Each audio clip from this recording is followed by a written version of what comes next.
Me gustaría llamar a Nelita para que presente a Steve. Me perdonen el portuñol, es vals lo que toco ahorita, no balsa en portugués. Hemos entendido, ¿eh? No hay problema. Sí. Entonces Nelita nos va a presentar a Steve, ahí vamos a escuchar su grado. Gracias. Muy bien. Muy buenas tardes, buenas noches, de acuerdo a donde estén. Tengo el gusto de presentar a Steve Nation. Es realmente un compañero de trabajo infatigable. Lo conocemos desde hace muchísimos años, yo creo que unos 15 o 20 años, en el WCI, en diferentes lugares donde nos reuníamos, siempre él activo, siempre iba una vez al año y creo que sigue yendo a Darjeeling porque creo que hay un santuario. No sé si estoy pecando lo que voy a decir, pero creo que es de animales, o tal vez era de discípulos, pero creo que es de animales. Pero en todo caso, que ha estado por África, por muchas partes, y realmente muy activo, y después se ha hecho cargo de la Escuela Arcana. Ahora, claro, estos son sus últimos tiempos en la Escuela Arcana, porque va a pasar a manos de un muchacho de 30 y tantos años, no sé cómo, no me acuerdo el nombre de él, Michael Galloway, algo así. Y yo le pregunté, ¿vas a descansar? No, yo no voy a descansar. Eso es lo que más me gusta de todos los discípulos con los cuales hemos estado. Ya van avanzando en edad, pero ni se les ocurre descansar. Van a seguir trabajando hasta el último día de sus vidas. Eso con todo gusto. Entonces aquí les presento a Steve Nation, una persona muy linda. Gracias, Nelita.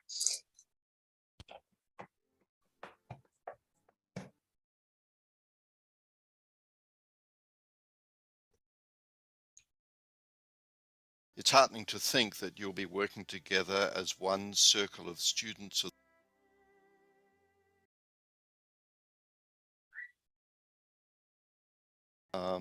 So much. It's so good to be in touch again, and all of you for inviting me to share a few thoughts. It's my honor to have some time with you. It's heartening to think that you'll be working together as one circle of students of the Bailey teachings in Latin America, preparing yourselves together to provide a field of group mind that will be of use to humanity, to the plan and to hierarchy during this especially auspicious WESAK festival this year in 2022. Now, I work and live in the New York Planetary Center as part of the Lucis Trust group of co-workers. And I always enjoy the opportunity to link with co-workers throughout the Americas and Latin America, and to take the opportunity to affirm that we work together as one vast region that embraces the entire peoples and all of the nations of the Americas, from the northern islands of Canada to the southern points of Argentina and Chile. I always think, I look at it like, before I did this talk, I looked at the map and I saw these little islands that I didn't really realize how close to Antarctica they are, how close to the Arctic, to the northern Arctic they are. And then way down in Chile and Argentina, these lower islands again that then are close to Antarctica in the south. And it's amazing to think of the vast network of communities of human beings who live in this region. And this is our region. This is our place of work. It's our place of to live. It's where we learn to tread the path. And in this region of ours, there are over 1 billion human beings, over 1 billion souls in incarnation. There are 35 different countries, speaking different languages, embracing tiny island states in the Caribbean, some with as little as 58,000 people in the entire population of the country, up to some of the most populous countries in the world, the United States, Brazil, Mexico.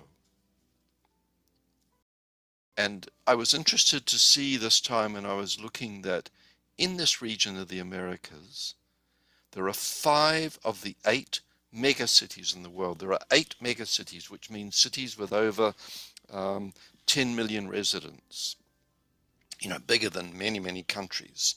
And there are 8 of these huge, massive cities in the world, and 5 of them are in our region in the Americas. So you might well ask, why all these facts and figures? Why all these statistics? When we're gathered for the most sacred festival of the year and for meditation work. Well, I share these because they, for me, are a helpful reminder of what it means for us to be called to serve humanity and the plan and all of the work that human beings are doing towards building right relations. These figures to me affirm the fact of our relationship with the human community.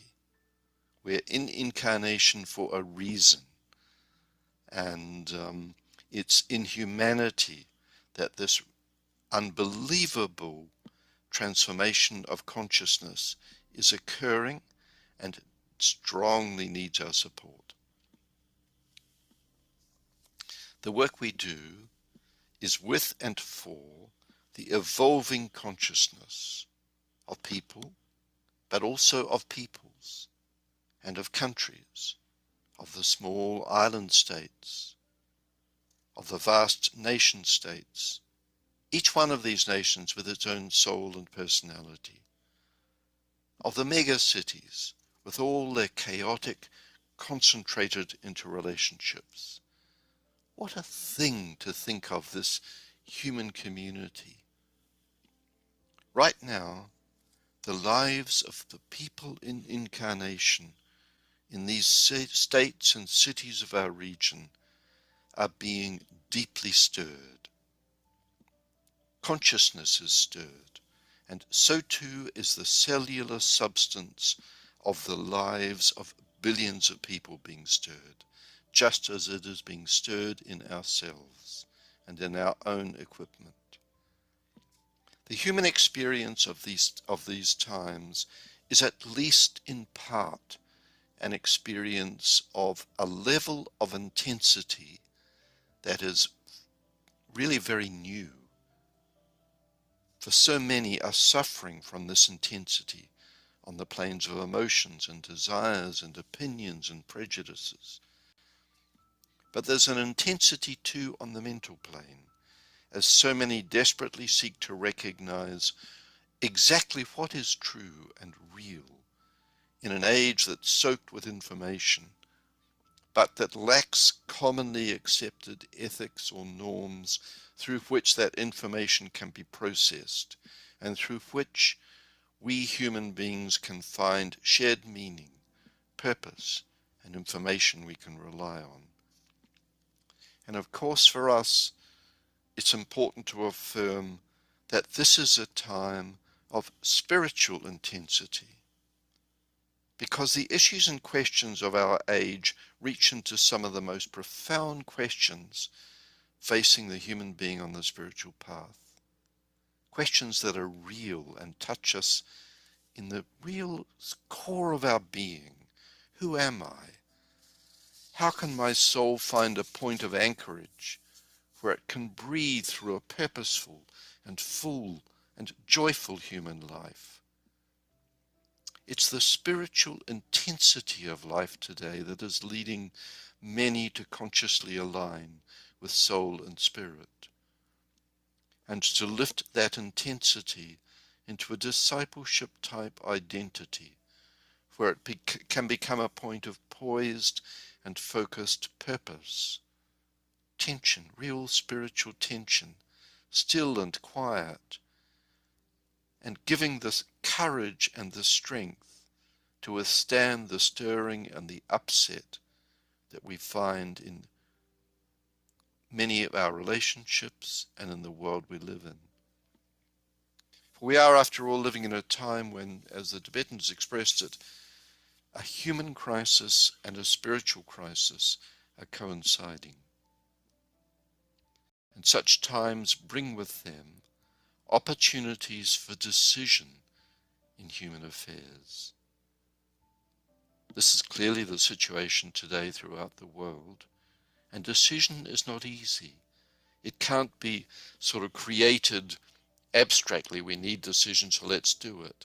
Decision comes out of experience and a way of understanding experience. But we are moving into a time when the opportunity for decision is increasing, and this is deeply affecting nations and peoples. It's deeply affecting and stirring global and hemispheric bodies and international affairs, towns and cities, and megacities.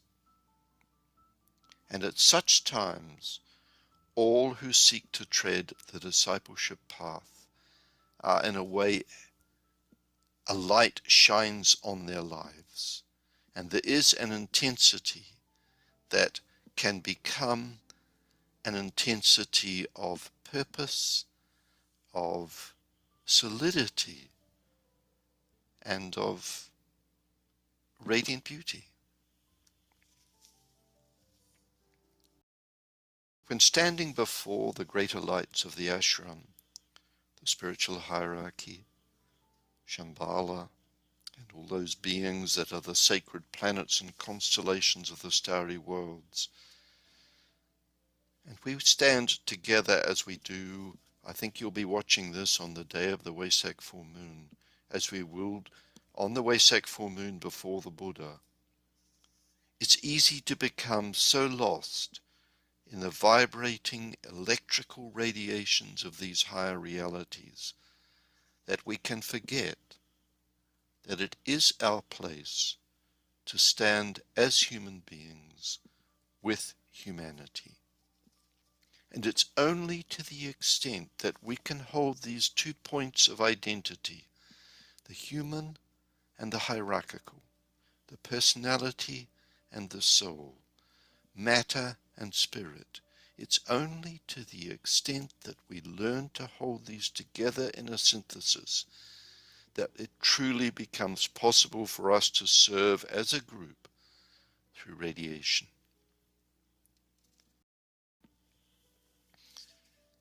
In esoteric work, our usefulness depends on our effort to think clearly and dispassionately, drawing on all the levels of mind. What we can think of as the full mind. I love that phrase that Buddhists use nowadays so widely, mindfulness. Mindfulness really reflects a recognition, particularly in the West, a new recognition of the incredible richness and fullness of mind. The analytical, rational intelligence of the concrete mind. The loving mind of the soul that reaches into the intuitive mind of Buddhi. And the higher abstract mind, where ideas are encountered in their beauty, their essence, and their pure radiatory being. I love that idea, that thought of ideas as living beings. Our usefulness to the plan and to the Christ and the Buddha depends upon our intent to exercise all these layers of the muscle of the full human mind, and to do so. This is the key thing, and I loved hearing the work you're doing. This is the key thing, to take time to learn to do this as a group. Everyone thinking themselves authentically, but together, a clarification of thought occurring in the group mind. Our usefulness at this time of spiritual need also depends on our ability to move from intention to dynamic will. For only then do we begin as a group to bridge between spirit, soul, and matter. And only as we do this do we really actively contribute to humanity's entry into an entirely new perception of wholeness.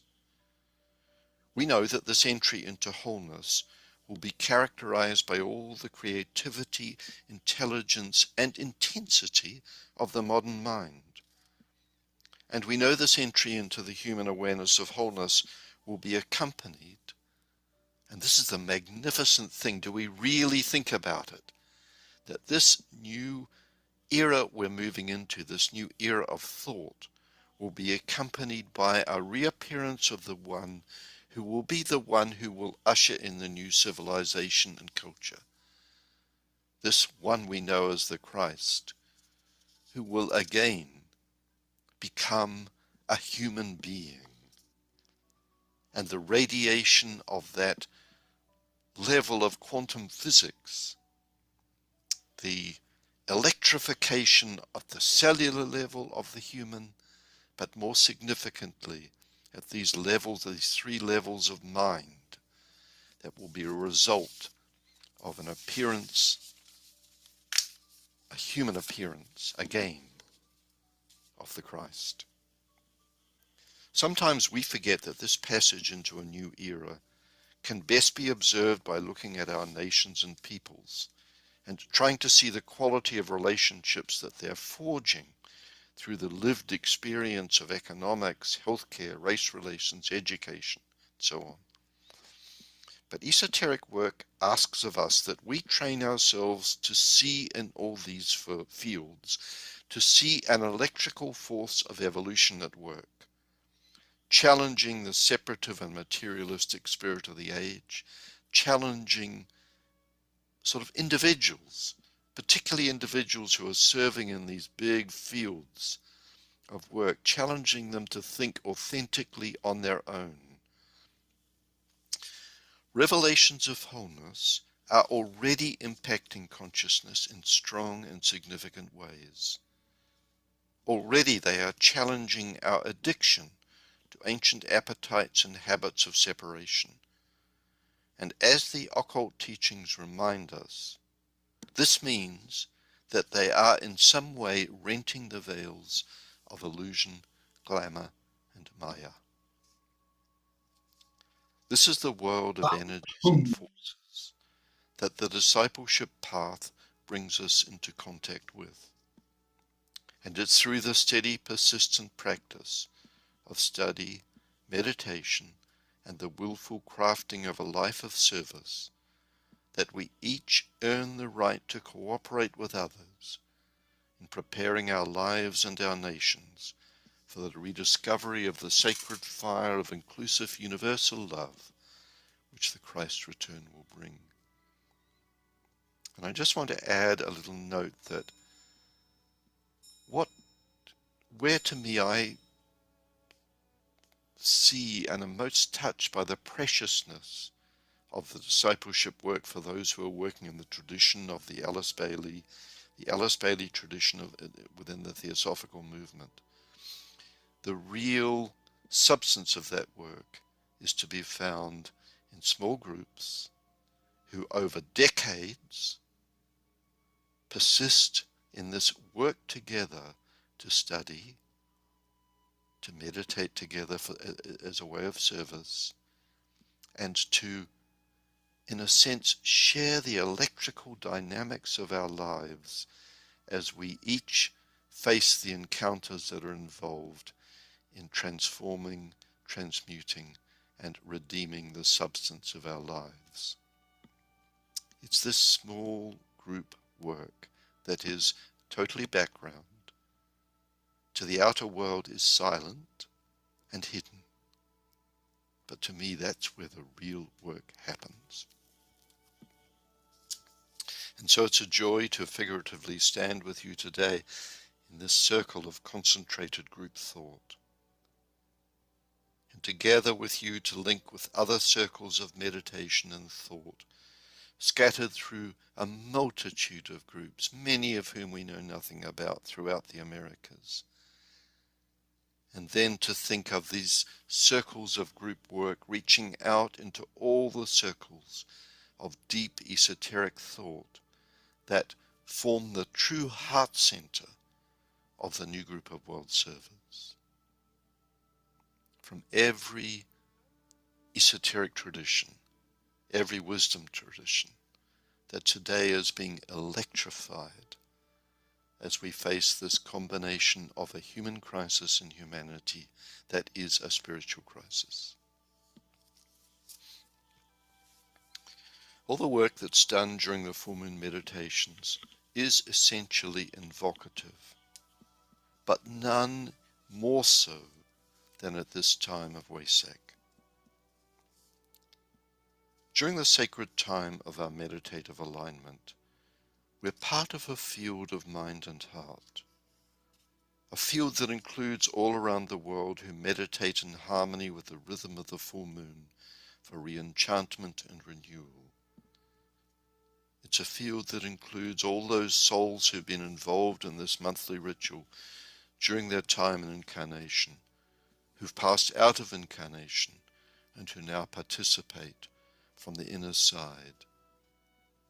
And it's a field that includes as well the great spiritual potencies of the ashram.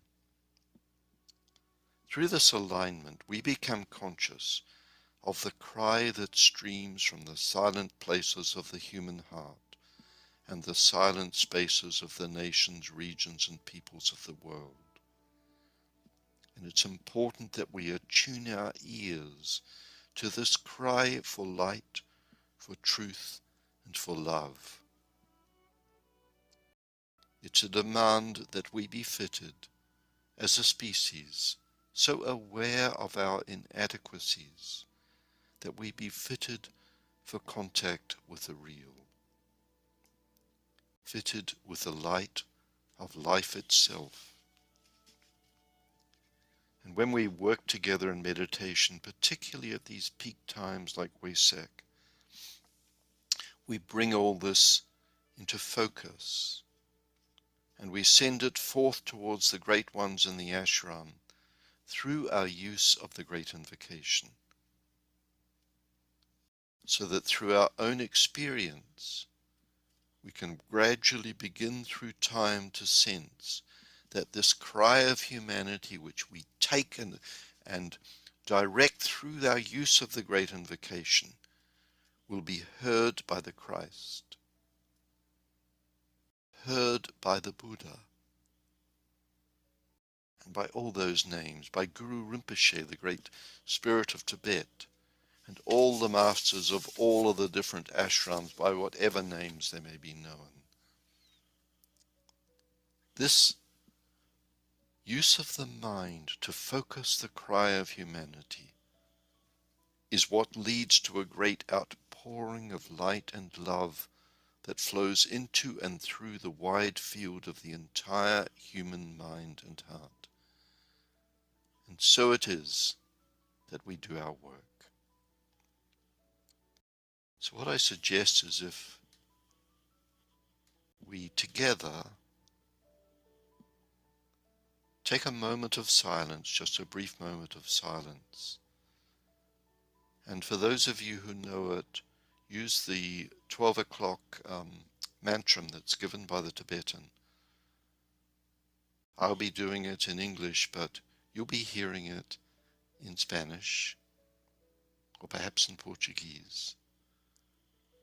And it's important to use it in whatever language is your own language. Excuse me, Stephen. I'll say it in Spanish. Conocemos, oh Señor de vida y amor, la necesidad.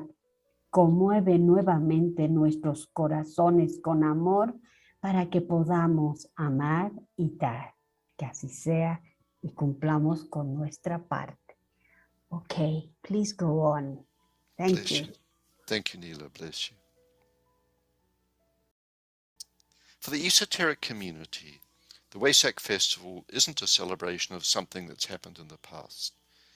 even though the festival occurs within an environment of thought, and we sometimes forget this. It's important to remember that every WESAK, or not always, but most WESAKs, the festival occurs within an environment of thought that is created by millions of Buddhists from around the world who focus their attention on the birth, enlightenment, and death of the historical Buddha, Siddhartha Gautama. In most, but not all, Buddhist countries, these celebrations will take place this year on or around the full moon day of May the 16th. And May the 16th, the full moon day of May, is always honored by the United Nations as official International WESAK Day. But as esotericists, we're called upon to observe the light generated in the field of mind by the Buddhist community during this period of the WESAK full moon, and to see that this field of light, from all of the ceremonies, the meditations, the conferences, the deep silent reading and study of individual Buddhists, that this field of light in and of itself is significant and magical, that it's generated by the thoughts of millions of people, penetrating at times, at its peak times, into the overshadowing mind of the Buddha nature. And then observing this field of light in the Buddhist community, our task, it seems to me, in the esoteric community, is to recognize another level of light that moves to a peak of illumination every year during the time of the Taurus full moon. And our task in illumination, our particular responsibility every year during the time of the Taurus full moon, is to imaginatively witness and be present to this higher light and to the great annual coming together of the worlds of humanity and hierarchy. WESAK is said to be the supreme moment of approach. The heavenly worlds approach the human, and there are those within the human who collectively as a group approach the heavenly. This is a living event, a great ritual of light and overshadowing enlightenment. The light of the soul, the light of the ashram, the light of life itself become for a time accessible to the world esoteric group in a way that only happens every year at WESAK. It's one thing to ponder the meaning of the stories of the lives of those two great brothers, the Buddha and the Christ, and that's important. But it's something quite different to approach the Buddha and the Christ as if they are a real living presence, reaching into our disturbed world of 2022. Approaching them as if they are points of radiation, potencies of living electric light within us and within the collective world of mind and heart with all its multi-layered levels. Every year during the full moon, when the sun is in the sign of Taurus, there is a legend of these two great living beings, the Christ, the Prince of Peace, and the Lord Buddha, the Enlightened One, the Illumined One, of these two great living beings meeting in a hidden valley in the Himalayas, eye to eye, heart to heart. At the exact hour of the full moon, the Buddha is said to symbolically enter the physical world of this remote valley from the sacred realm of Shambhala, and he brings with him a blessing of light. Some are said to have experienced this event in their dream life, and they speak of an atmosphere of intense expectancy in the valley, as if the world's aspiration is focused, concentrated, and raised up into this annual ritual. Just for a few minutes before the time of the full moon, the legend describes the Buddha descending in the sky, bathed in light and color. With his hands extended in blessing, he hovers over the heads of the Christ and of the two great lords accompanying the Christ. and an invocation is intoned by the Christ. Alice Bailey writes that this marks the supreme moment of intensive spiritual effort throughout the entire year and the spiritual vitalization of humanity, and the spiritual effects last throughout the succeeding months. The blessing is poured forth, received in trust for distribution by the Christ as representative of humanity.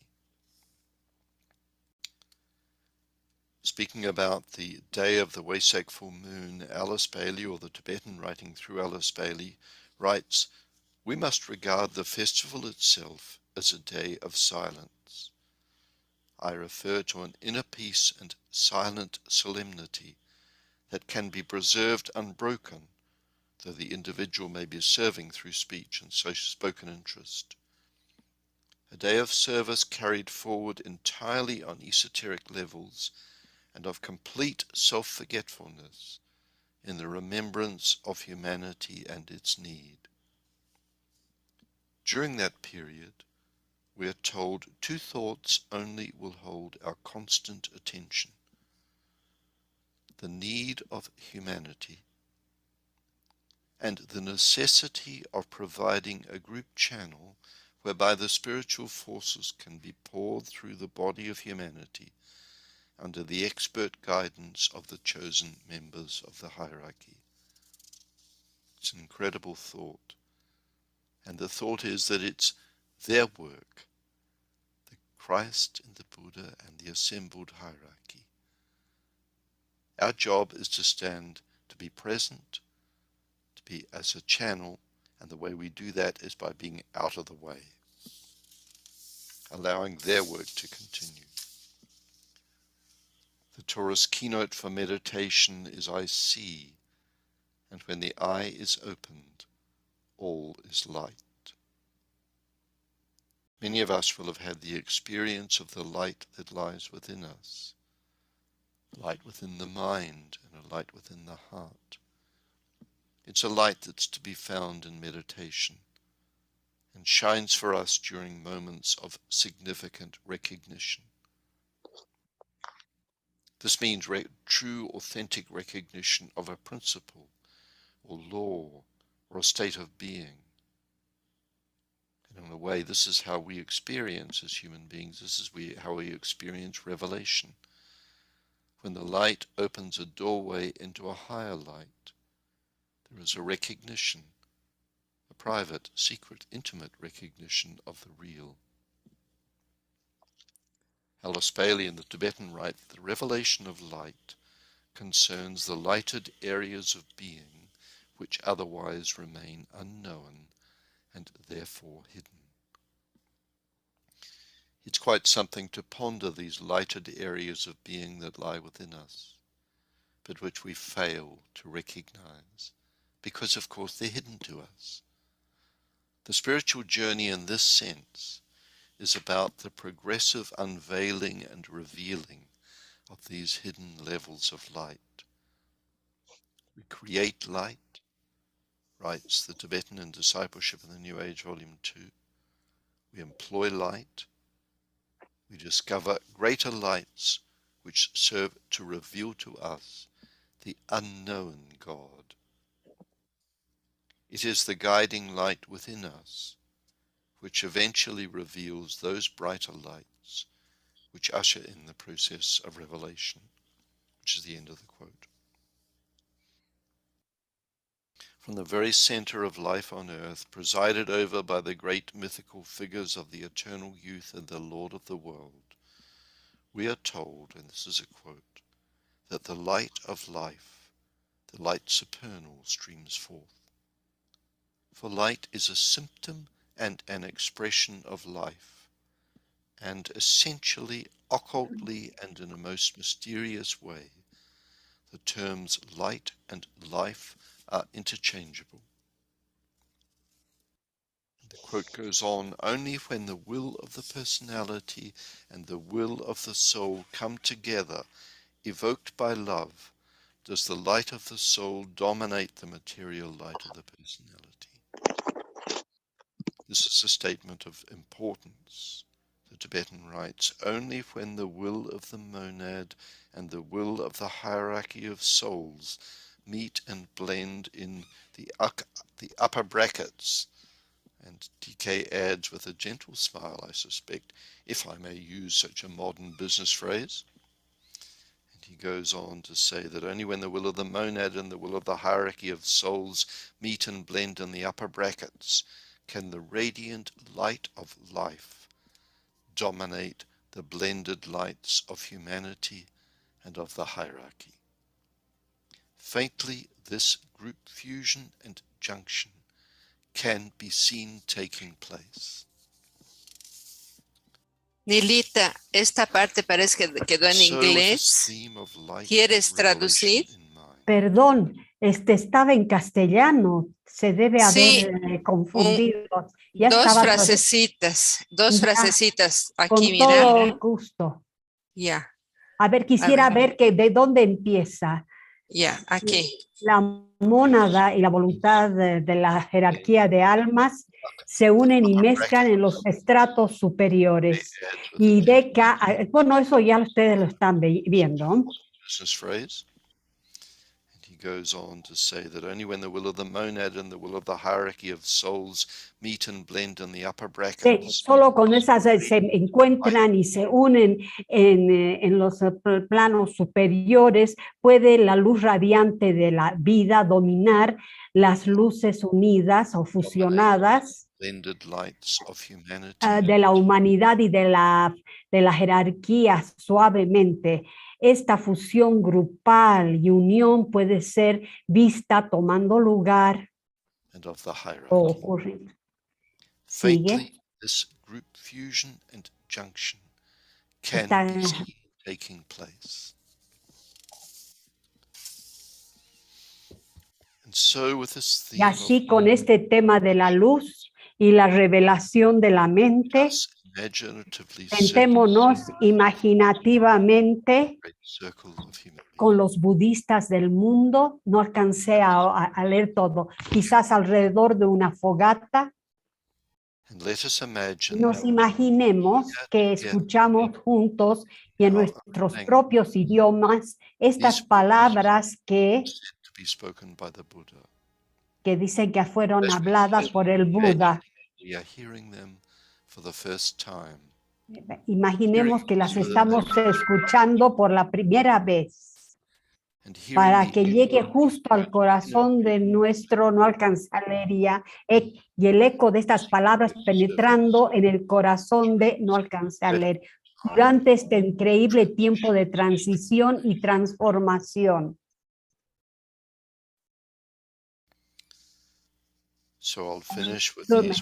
Terminaré con estas palabras del Buda que fueron tomadas de Elena Rurich. Este es de sus libros de budismo y viene en un texto Pali Majjhima Nikaya. Pali text, the Majjhima Nikaya. However, men may speak concerning you. Cuando quiera los hombres puedan hablar respecto a ti, ya sea apropiada o inapropiadamente. Whether appropriately or inappropriately. Whether courteously or cuando en forma cortés o malcriada, o sabia o estúpidamente, o amablemente o maliciosamente. Whether wisely or foolishly, whether ya kindly sea, or maliciously. Thus, my disciples, así mis discípulos deben ustedes entrenarse. must you train yourselves. Our minds should remain unsullied.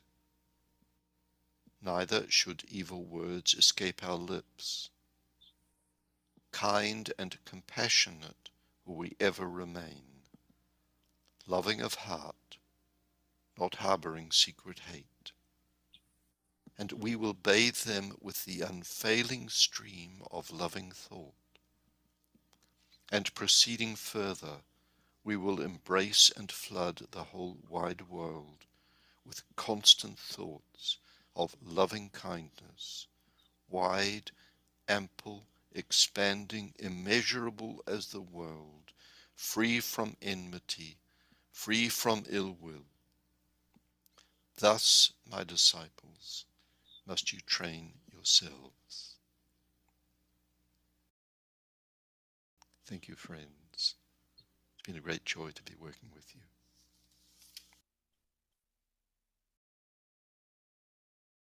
Gracias, Nilita. Qué lástima que no estuvo todo. Van a disculpar algunos errores, inclusive de ortografía, etcétera. Bueno, se hizo lo que se pudo. Pero se entendió, Qué belleza de mensaje, sí, no. Estuvo muy bien. Muy hermoso. Belleza, y cómo terminó hablando de la inofensividad, porque creo que el resumen de todo lo último que dijo es la inofensividad. Se está abierto para el diálogo grupal, por favor, si quieren levantar la mano por los próximos 20 minutos, podemos hablar sobre este video.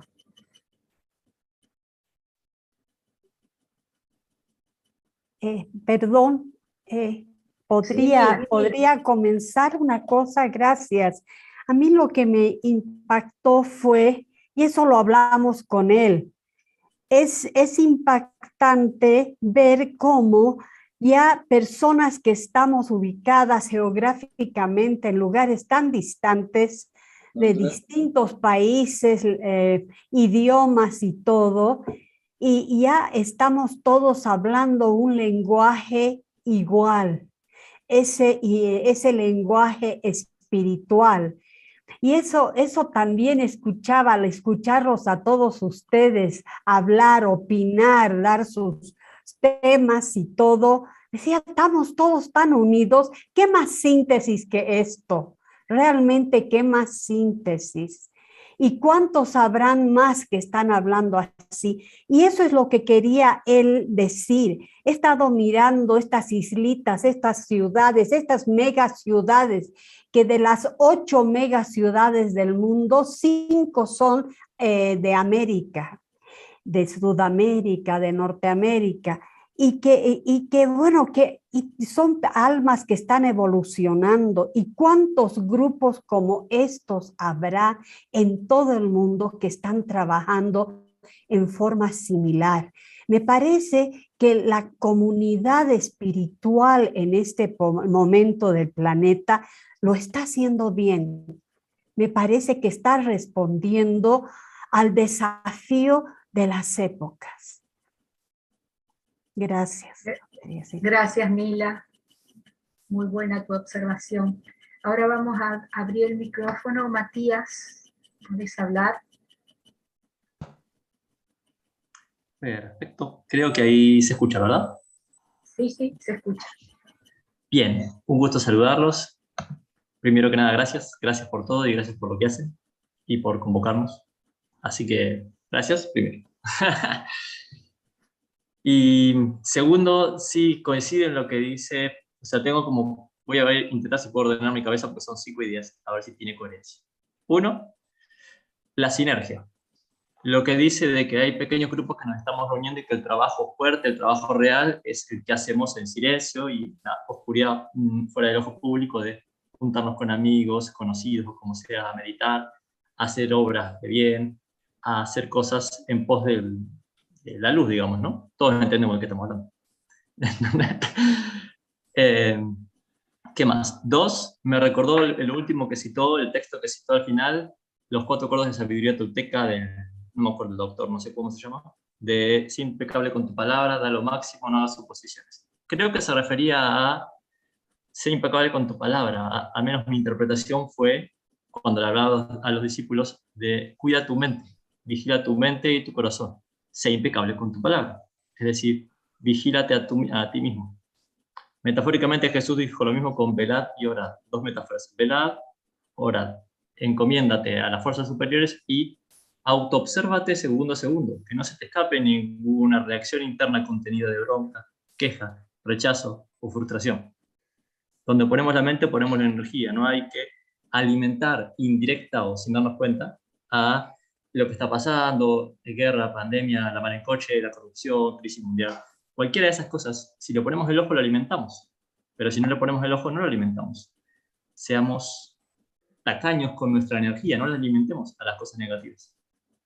Si somos como un samurái 24/7, 365, alimentando lo bueno crecerá, como decía la metáfora de las semillas.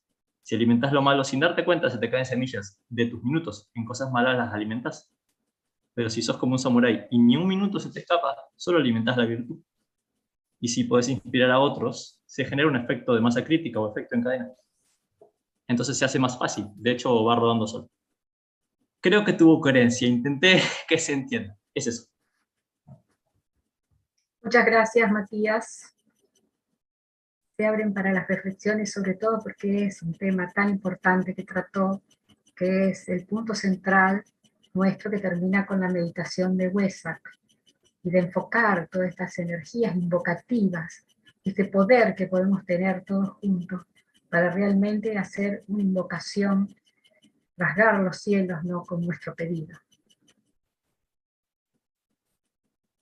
Lucía, por favor. Muchas gracias, Dori. Bueno, mencionar algunos párrafos, no sé, o cosas que dijo Steven. Depende de nuestro propósito a realizar, habilidad de movernos en la intención. Y esa habilidad de movernos en la intención siempre va a producir una tensión en este plano físico. Pues cada discípulo en su recorrido del sendero vive casi siempre en tensión y con todas las cosas del plano físico encima. Ante Buda, sentirnos tan perdidos, realmente, ante esa gran luz y con todo lo que hacemos y la experiencia que vamos obteniendo día a día, y sentir esa mente amorosa del alma para poder transmitir esa electrificación a nivel celular, y esa electrificación del nivel celular transmitir a la humanidad, porque todo lo que tenemos que hacer es para la humanidad y para la jerarquía. Bueno, son varias cosas muy importantes que lo dijo, pero no quiero extenderme mucho, y son estas cosas puntuales que realmente me llamó la atención, muchas cosas de reflexión. Gracias, Dori. Muchas gracias, Lucía. Muy interesante tus reflexiones.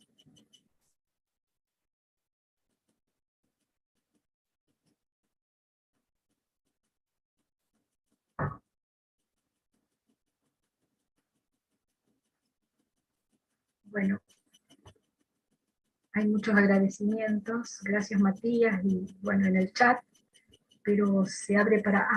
Ricardo, por favor. Sí, gracias. Me deja muy grata experiencia la participación del hermano Steve, y me llama la atención cómo se va refiriendo a lo largo de su conversación, de su sabiduría, cuando habla de las fuerzas eléctricas, ¿sí?, en la evolución, y luego habla de que la humanidad debe de abarcar, debe perseguir su evolución a través de un trabajo eléctrico, y pide estudiar, claro, y trabajar juntos, electrificados, ¿sí?, de alguna forma, de alguna otra manera. Y aquel grito que la humanidad está clamando ahora por luz, amor y por la voluntad al bien, le dan una fuerza muy especial a todo lo que él hoy nos compartió, y muy especial cuando está hablando del festival de WESAK, cuando el Señor de la Luz va a entregar esa luz, y habla de esa luz como lo que está recibiendo la humanidad indudablemente, y lo que va a suceder ya el día del Festival de WESAK, en plenilunio de Tauro, que está muy próximo. Pero nos pide entonces trabajar, recibir la luz y distribuir la luz. Indudablemente que son mensajes para que la humanidad actual cambiemos profundamente nuestras raíces, olvidemos el pasado y nos enfrentemos para vivir el ahora, el aquí, con una gran profundidad. Me encantó el mensaje de Steve. Muchas gracias. Muchas gracias, Ricardo. Josefina. Dorita, Sí. buenas tardes, grupo. Sí, Buenas tardes, buenas noches. como estaba diciendo Ricardo, había unos términos que él utilizó que también a mí me llamaron mucho la atención sobre la dinámica eléctrica de nuestras vidas para construir círculos de profundo pensamiento esotérico en ese alineamiento del campo de la mente y del corazón para exhalar un grito de luz por el amor y permanecer presentes como un canal para despertar esa luz que yace dentro nuestro. Cuando la luz interna se abre hacia una luz superior y abre como de esas zonas intermoleculares, ¿no? Esas zonas que están dormidas dentro nuestro, zonas iluminadas del ser, para que se revelen a unos niveles ocultos de luz y haya un proceso de revelación. En ese momento la luz suprema emana luz y la voluntad de la personalidad y la voluntad del alma se unen. Me encantó realmente la charla y para discernir, para analizar, para meditar sobre ella. Gracias a todos. Gracias a vos, Josefina. Iván, por favor. Ok, gracias, Dori. Bueno, algo que me gustó mucho que dijo, y lo dijo con mucha claridad, que viene a ser el fin último del trabajo que estamos realizando ahora, vamos a decir, todos los pequeños grupos que conformamos un intergrupo mayor, pero ese fin último es el que estamos construyendo un canal espiritual, más bien digamos un canal grupal para que las energías espirituales puedan fluir a través de ese canal. Nosotros en realidad solo estamos construyendo para que dejar los grandes seres puedan justamente utilizar este canal grupal, esos seres grandes como Cristo, Buda y la jerarquía, y nosotros como grupo o como intergrupo o al final como el grupo mundial, que es el discípulo mundial, podamos permitir que estas energías fluyan y vayan hacia la humanidad. Gracias. Gracias, Iván.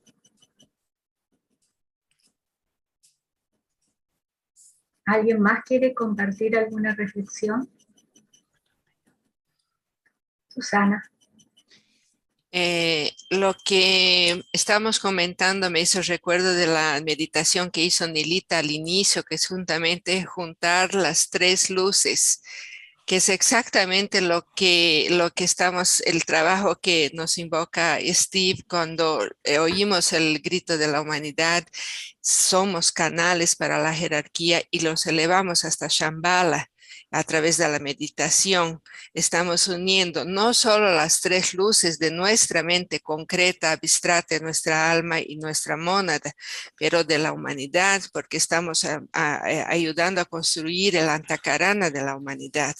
Justamente este es el trabajo de fusionar las luces de las tres mentes y hacer con que el antakarana de la humanidad pueda ser construido. Este es nuestro trabajo, es para eso que estamos encarnados con mayor o menores responsabilidades, desde el aspirante más simples hasta el discípulo de mayor grado. El trabajo en este momento en el plano físico cósmico es justamente construir el camino de retorno. Y por eso, juntando las cosas, la energía de la síntesis es el camino, que es la síntesis de los 3 rayos que se hace con que se entre en contacto con la energía de la mónada, realmente para que podamos hacer este canal, y el trabajo que todos estos grupos hacen alrededor del todo el mundo, en WESAK, que los budistas y los que se unen en mente, en corazón, como él dijo, es un resultado de una fuerza mental, una forma, pensamiento mental que es construida, que justamente hace con que esa forma mental posibilite esa liberación de la invocación y la evocación. Invocamos y recibimos la evocación.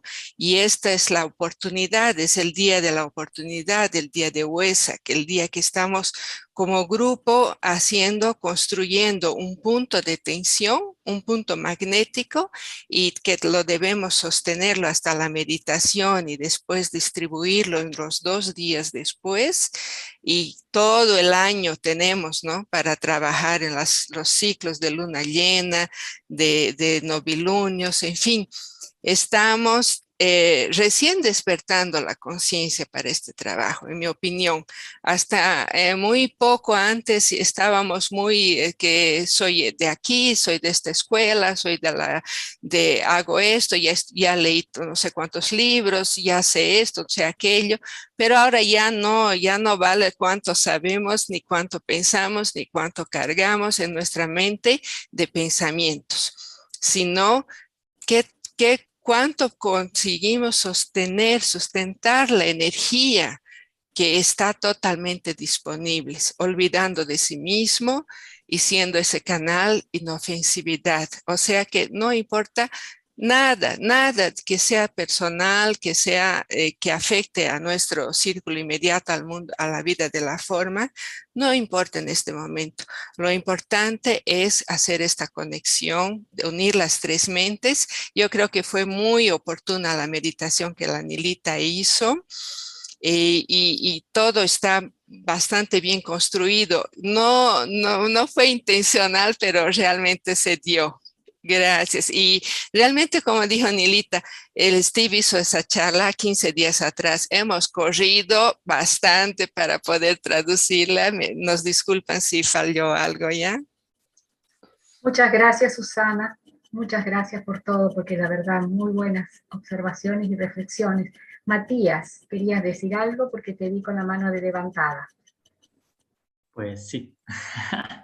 Se me viene a la mente como un mensaje que me hacía como eco. Yo siento que alguien me está diciendo Call to Action de Eric Fromm, un discurso que vi hace mucho tiempo, llamado a la acción de Eric Fromm, que estaba más en el mundo del desarrollo personal o crecimiento personal, más bien emprendimiento, pero lo traduzco al mundo espiritual. Llamado a la acción. Los llama a todos a filas, así yo por lo general todos son llamados a filas. Sería a ser valientes, a mandarnos a una plaza, a la costanera donde estemos y ponernos a meditar en público. O sea, si pongo música fuerte, mejor. O sea, hagamos como una ceremonia o un acting donde hagamos lo visible, no tengamos miedo o vergüenza. O ir a cantar, o ir a bailar. O sea, hagamos vivas voces lo que es la felicidad, la alegría. No tengamos timidez. Yo a veces me llevo un parlante grande que tiene una potencia que ni te cuento. Y pongo música y me pongo a cantar.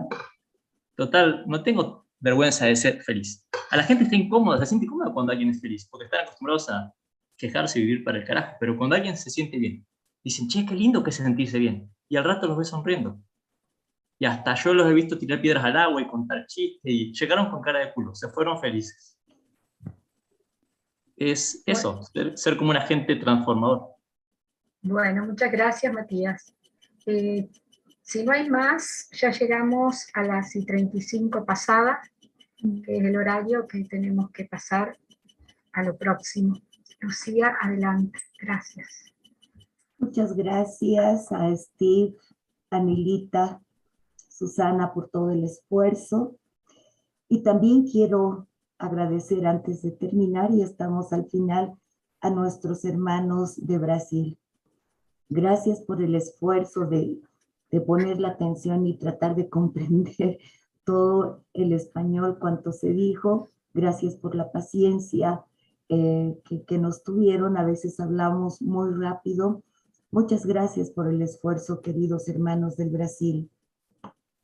Bien, ahora vamos a continuar con la gran invocación completa, que va a ser guiada por Lola de España.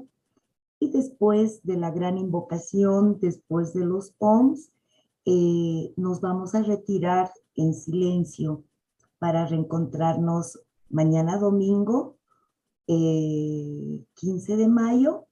Y bueno, vamos a pasar las horas de los diferentes países. Lo tengo registrado, pero es alargar mucho, en que volvamos mañana. Es 10 horas de Brasil, 13 horas UTC, pero los horarios los pasaremos por países. Muchas gracias, queridos hermanos, compañeros. Al final de la jornada y con toda esta luz, esta llama que está latente, decimos la gran invocación desde los niveles más elevados que podamos. Adelante, por favor, Lola. Hola, muy buenas noches a todos y muchísimas gracias por el privilegio de estas jornadas. Que las fuerzas de la luz iluminen a la humanidad. Que el espíritu de paz se difunda por el mundo. Que el espíritu de colaboración una a los hombres de buena voluntad, donde quiera que estén. Que el olvido de agravios por parte de todos los hombres sea la tónica de esta época. Que el poder acompañe los esfuerzos de los grandes seres. Que así sea y cumplamos nuestra parte. Que surjan los señores de la liberación, que traigan ayuda a los hijos de los hombres. Que aparezca el jinete del lugar secreto y con su venida salve. Ven, oh Todopoderoso.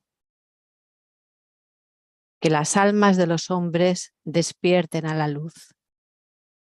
Que permanezcan con intención masiva. Que el Señor pronuncie el fiat. Ha llegado a su fin el dolor. Ven, oh Todopoderoso. Ha llegado para la fuerza salvadora la hora de servir. Que se difunda por el mundo, oh Todopoderoso. Que la luz, el amor, el poder y la muerte cumplan el propósito de aquel que viene. La voluntad de salvar está presente. El amor para llevar a cabo la tarea está ampliamente difundido. La ayuda activa de quienes conocen la verdad también está presente. Ven, oh Todopoderoso, y fusiona a los tres. Construye una muralla protectora. El imperio del mal debe terminar ahora.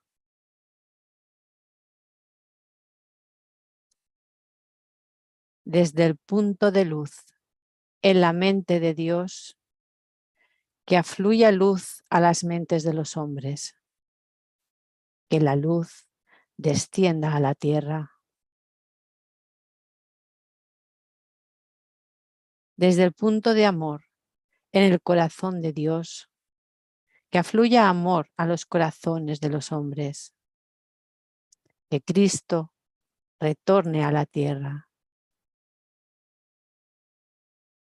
Desde el centro, donde la voluntad de Dios es conocida, que el propósito guíe a las pequeñas voluntades de los hombres.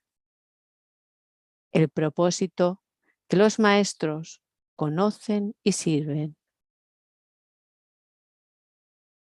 Desde el centro que llamamos la raza de los hombres, que se realice el plan de amor y de luz, y selle la puerta donde se halla el mal. Que la luz, el amor y el poder restablezcan el plan en la tierra. Oh.